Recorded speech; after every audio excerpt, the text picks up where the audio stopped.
नमस्कार, हमारा मध्य प्रदेश देख रहे हैं आप। मैं हूं आपके साथ चविश कात्री।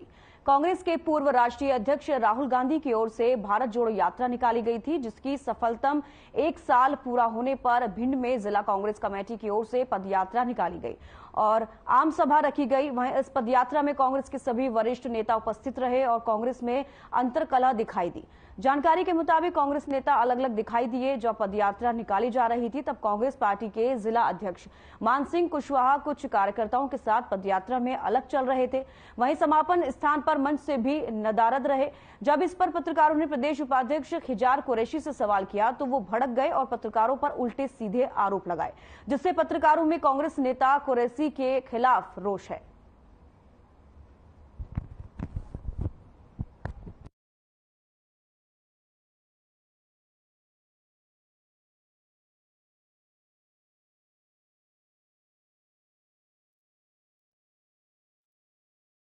असल में आज हमारे राहुल गांधी जी ने भारत जोड़ो यात्रा निकाली थी, उसकी आज पहली बरसी है। तो उसी की खुशी में उपलक्ष्य में हम लोगों ने आज एक रैली का आयोजन किया है, जो जिसका भारत जोड़ो यात्रा नाम है। और ये रैली हम लोगों ने इंदिरा गांधी चौक से शुरू कर और भीमनगर में अम्बेडकर जी की मूर्ति पर समापन करेंगे। और कांग्रेस की बड़ी रैली है और बरसी है भारत जोड़ो यात्रा की, इसलिए रैली।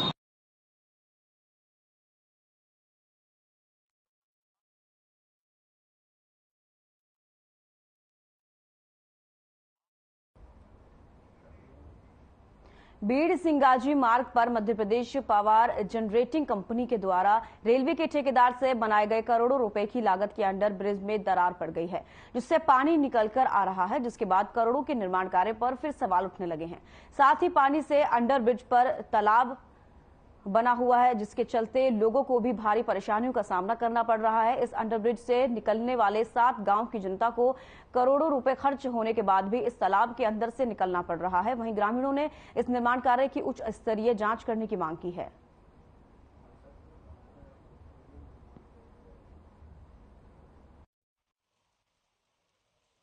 सिंगाजी जाने का प्रमुख मार्ग होने के कारण यहाँ का आवागमन बहुत होता है और आवागमन होने के कारण यह जो ब्रिज बनाया गया है इसे अंडर ब्रिज बना दिया गया है, जबकि होना यह था कि इसे ऊपर वाला ब्रिज बनाना था, इसे अंडर ब्रिज बना दिया है। खर्चा उतना ही हुआ है, लेकिन यह ब्रिज अब देखो क्या हाल है। जगह जगह से पानी निकल रहा है, लोगों को बहुत परेशानी जा रही है, लोग सब तकलीफ में हैं।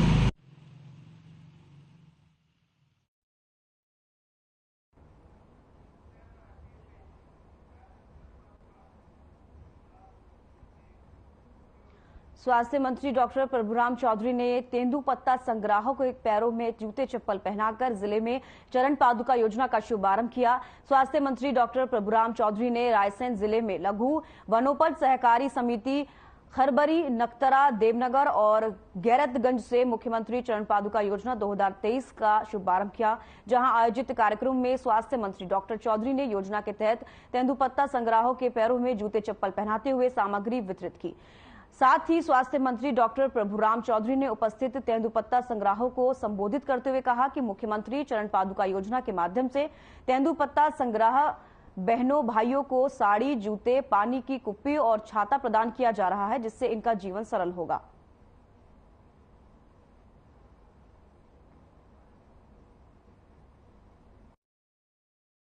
सरकार के लिए जो हमारे लिए सोच रही है, नहीं तो अपन कोई भी सामान खरीदते बेचते, एक बार में हो गया काम मजदूरी करके, लेकिन सरकार ने देखा कि तेंदुपत्ता जब छुड़वाते हैं तब भी परिश्रम देते हैं, पर सैकड़ा के हिसाब से देते हैं और उसके बाद बेचने में जो पैसा बचता है उसका ये सामान आप ही लोगों को सरकार दे रही। तो सरकार ठीक कर रही है कि नहीं, बताओ आप लोग, अच्छा है कि नहीं?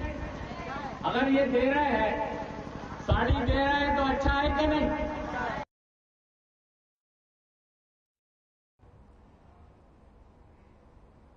तो सीधे चलते भोपाल, जहां पर अंतर्राष्ट्रीय स्वच्छ वायु दिवस समारोह का आयोजन हुआ, जहां पर मुख्यमंत्री ने शिरकत की। उन्होंने क्या कुछ कहा, आइए आपको सुनवाते हैं। क्वालिटी को कंट्रोल किया है वो बधाई के पात्र है।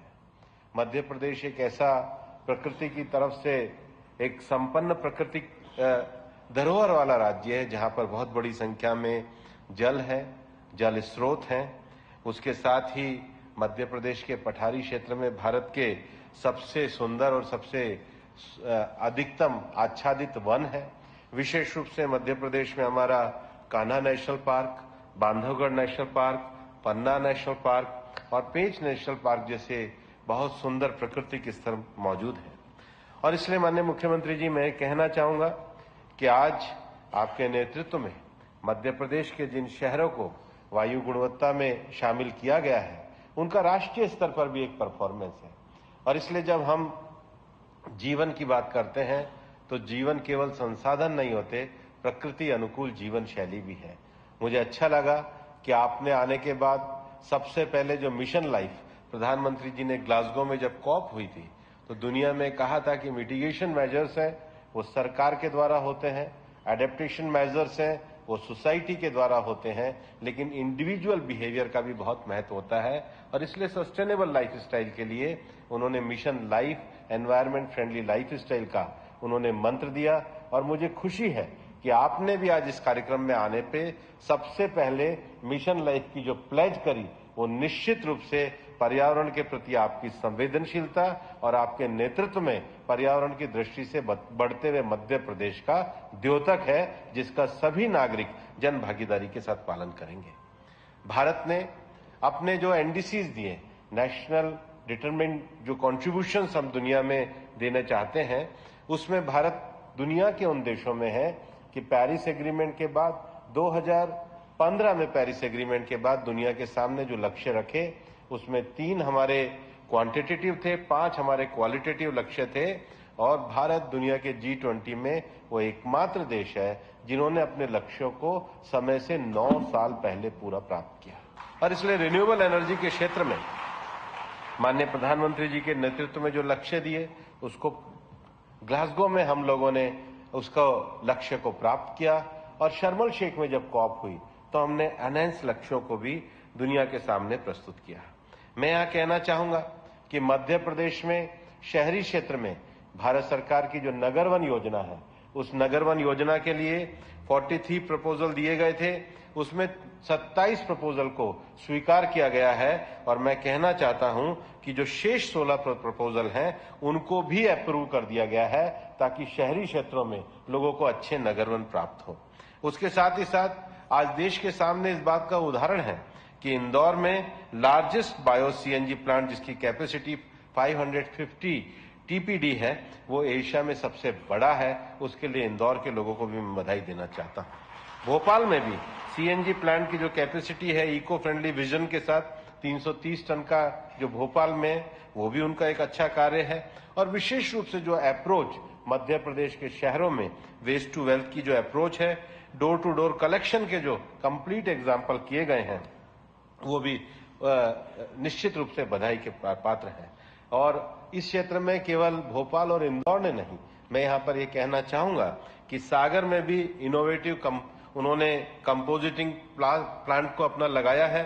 उसके साथ ही साथ जबलपुर में भी वेस्ट टू वेस्ट एनर्जी को लेकर के अच्छे और सराहनीय कार्य किए गए हैं, जिसको राष्ट्रीय स्तर पर भी सराहाया जा रहा है।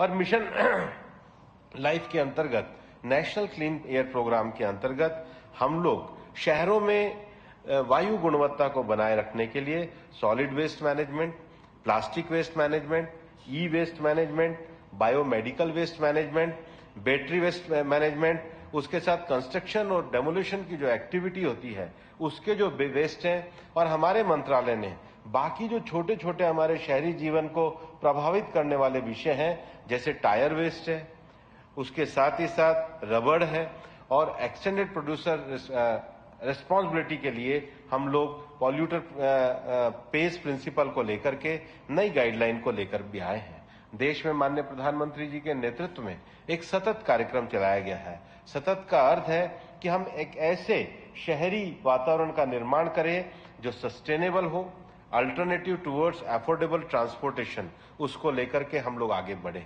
और यही कारण है कि पिछले ही दिनों माननीय प्रधानमंत्री जी के नेतृत्व में प्रधानमंत्री PM ई बस सेवा को उद्घाटन किया गया है ताकि शहरी क्षेत्रों में ये नए इनोवेटिव के द्वारा हम लोग उस प्रकार की बसों का सार्वजनिक परिवहन में व्यवस्था करें जो इलेक्ट्रॉनिक बस हो और जिसके माध्यम से हम विषयों को आगे बढ़ा करके शहरों में अच्छे वातावरण को बना सकें। भारत सरकार ने एक नई पहल करते हुए दिल्ली और एनसीआर के क्षेत्र में commission for air quality management and Delhi NCR और एडजॉइनिंग एरिया में एक विशेष कमीशन की गठित किया है, क्योंकि अभी तक एयर शेड की पहचान नहीं की जा सकती थी। वायु एक ऐसी चीज है जिसका प्रवाह लगातार चलता है, तो केवल उसी क्षेत्र के कारण वायु गुणवत्ता का प्रभाव नहीं होता है, अन्य क्षेत्रों से भी जो एयर शेड की पहचान करके अगर उनके रोकथाम का काम हम करेंगे तो हम निश्चित रूप से वायु गुणवत्ता के विषयों को आगे बढ़ा सकेंगे। ये सब विषय मैं इसलिए कह रहा हूं कि भारत में माननीय प्रधानमंत्री जी के नेतृत्व में मिशन लाइफ के अंतर्गत भी केवल हम लोगों का क्वांटिटेटिव नहीं, हमें क्वालिटेटिव जीवन को भी बढ़ाना है और उसके लिए काम करना आवश्यक है। आज जन्माष्टमी का विषय है और जन्माष्टमी के दिन भगवान कृष्ण को हम सब स्मरण करते हैं। उन्होंने भगवत गीता में भी कहा है, भूमि आपो अनलः वायु खम मना बुद्धि रेव च अहंकारम इत्य में भिन्न प्रकृति अष्टधा। उसका अर्थ है कि जो भूमि, जल, अग्नि, वायु और आकाश, ये 5 तत्व मन, बुद्धि और अहंकार, ये हमारे जो मन के अंदर है और जो बाहरी रूप में जो 5 चीजें हैं, भूमि, पृथ्वी, जल, अग्नि, वायु, आकाश, और जो आंतरिक है मन, बुद्धि और अहंकार, वो यही कहते हैं कि इस प्रकार से 8 विषयों में विभाजित ये मेरी प्रकृति है और जो प्रकृति की रक्षा करता है, प्रकृति भी उसकी रक्षा करती है। वायु प्रकृति का एक आवश्यक तत्व है। यही कारण है हमारा जो मंत्रालय है उसका भी मोटो यही है, प्रकृति रक्षिता रक्षता। जो प्रकृति की रक्षा करेगा, प्रकृति उसकी रक्षा करेगी। और इसलिए यही प्रधानमंत्री जी का लाइफ मिशन है जिसको लेकर के हम आगे बढ़ रहे हैं। और जीवन की गुणवत्ता केवल साधनों में नहीं है, जीवन की गुणवत्ता जो हमारे पंचभूत हैं उनको स्वस्थ रखते हुए एक सर्व सामर्थ्यवान, सजग और संवेदनशील ऐसे जीवन में हम प्रकृति के साथ तादम्य बना के चले, यही आज की वायु गुणवत्ता का संदेश है। और यही हमें जन्माष्टमी के उपलक्ष्य में अपने शहरों को साफ रखकर करना चाहिए। बहुत बहुत धन्यवाद। जय हिंद, जय भारत। बहुत बहुत धन्यवाद। माननीय केंद्रीय पर्यावरण, वन एवं जलवायु परिवर्तन और श्रम तथा रोजगार मंत्री आदरणीय श्री भूपेंद्र यादव जी अब बहुत आदर के साथ आमंत्रित हैं कार्यक्रम के मुख्य अतिथि माननीय मुख्यमंत्री श्री शिवराज सिंह चौहान जी। आइए जोरदार तालियों से अभिनंदन करें।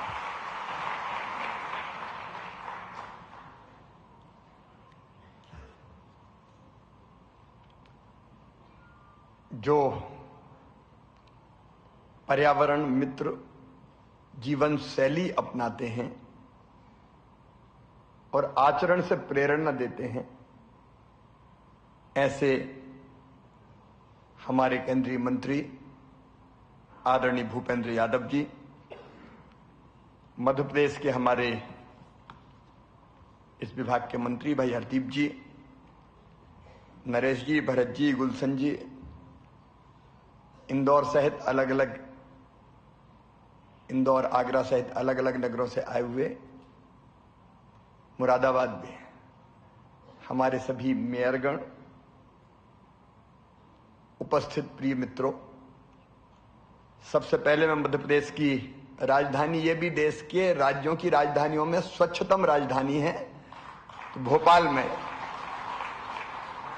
आपका हृदय से स्वागत करता हूं।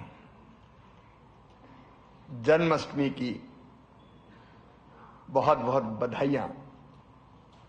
और हमारा ये सोच प्रकृति प्रेम का, पर्यावरण प्रेम का आज से नहीं है।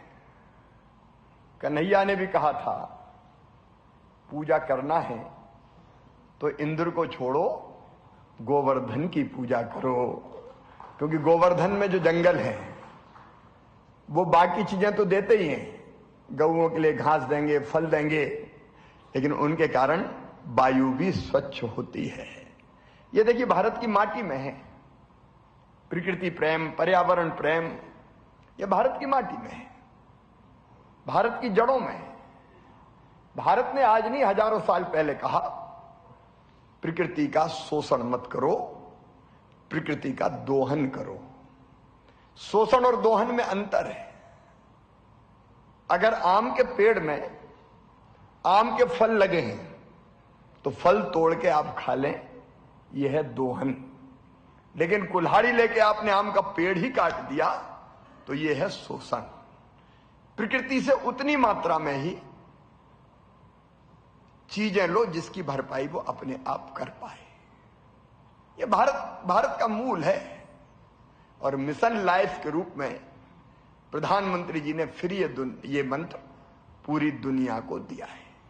आप भारत के सोच को देखें, कदम कदम पर प्रकृति प्रेम। भारत ये कहता है कि एक ही चेतना हम सब में है। मनुष्यों में तो है ही सियाराम में सब जग जानी, लेकिन प्राणियों में भी वही चेतना है। और इसलिए आप देखिए, भारत के गांव गांव में बच्चा बच्चा भी कहता है धर्म की जय हो, अधर्म का नाश हो, लेकिन प्राणियों में सद्भावना हो। और साथ में उद्घोषित करता है विश्व का कल्याण।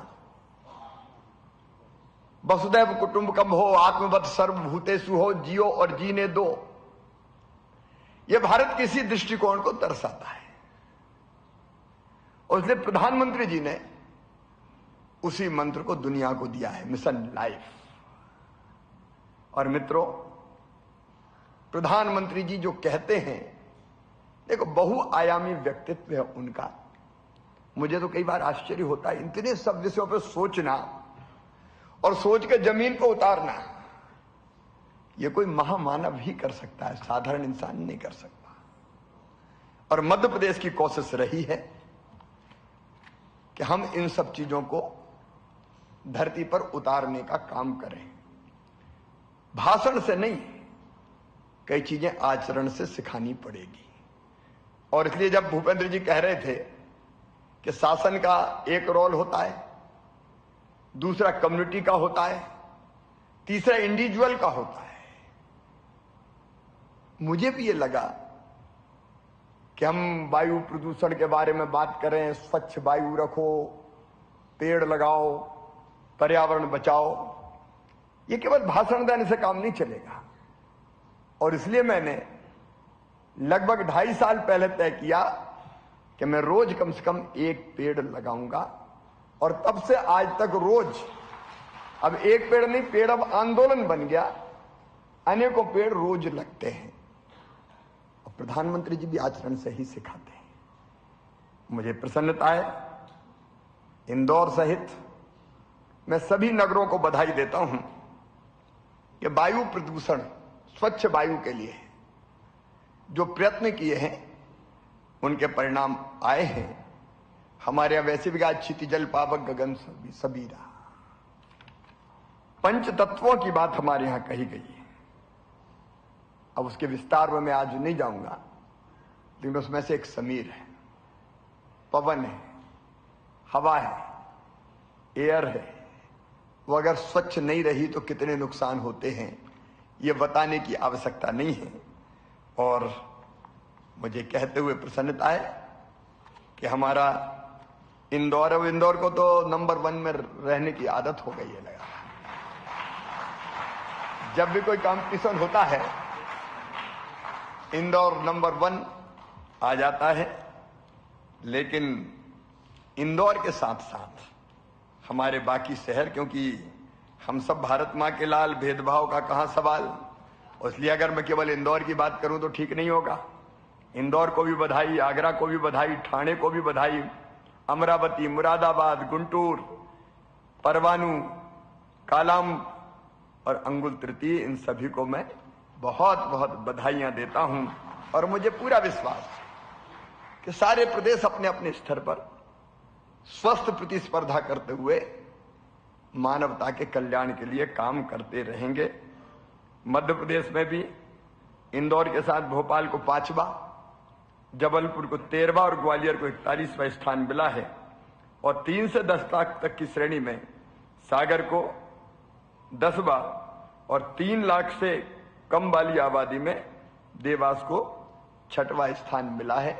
मैं आज इस कार्यक्रम के माध्यम से आश्वस्त करना चाहता हूं कि आगे भी मध्य प्रदेश के प्रयास निरंतर जारी रहेंगे, क्योंकि ये प्रयास केवल प्रदेश को गौरवान्वित नहीं करते, ये मानवता की सेवा करने का प्रयास है। हम सोच लें, अगर ये मिशन लाइफ के मंत्र जो प्रधानमंत्री जी ने दिए, इसको हमने साकार रूप से धरती पर नहीं उतारा तो आने वाले समय में ये धरती आने वाली पीढ़ियों के रहने के लायक भी नहीं बचेगी। अभी परसों हमने प्रार्थना की अच्छी वर्षा के लिए। प्रार्थना में भी शक्ति होती है, लेकिन ये कष्ट क्यों आ रहे हैं? हम सब जानते हैं, पर्यावरण अनुकूल जीवन शैली हो तो वर्षा भी समय पे होगी। अब आजकल या तो होती नहीं है, और होती तो ऐसी होती है कि तबाही मचा जाती है। इन संकेतों को हमको समझना चाहिए और अपने देश को, अपने प्रदेश को, अपने शहर को, और भारत तो संपूर्ण मानवता की बात करता है। अयम निजम पराबेत्ति गणना लघुचेत साम उदार चरिता नाम तो वसुदैव कुटुंबकम। G20 को भी, G20 के सम्मेलन में भी इसी मंत्र को उद्घोषित किया प्रधानमंत्री जी ने। तो ये सचमुच में पूरे विश्व की सेवा है, और मनुष्य मात्र की नहीं, प्राणियों की भी, पशु पक्षियों की। मुझे कहते हुए खुशी है, भूपेंद्र जी हमारे मंत्री हैं, उनकी नजर मध्य प्रदेश पे भी रहती है। मध्य प्रदेश में फॉरेस्ट कवर आज भी 30% है। फॉरेस्ट कवर हमने अपने जंगल कटने नहीं दिए। पहले बड़ी तेजी से यह काम शुरू हुआ था कि जंगल की जगह खेती आ जाए, लेकिन 30% फॉरेस्ट कवर हमने सुरक्षित रखा है। देश के कुल फॉरेस्ट कवर का 12% से 12% से ज्यादा अगर कहीं है तो मध्य प्रदेश में है। हमने प्राणियों के प्रति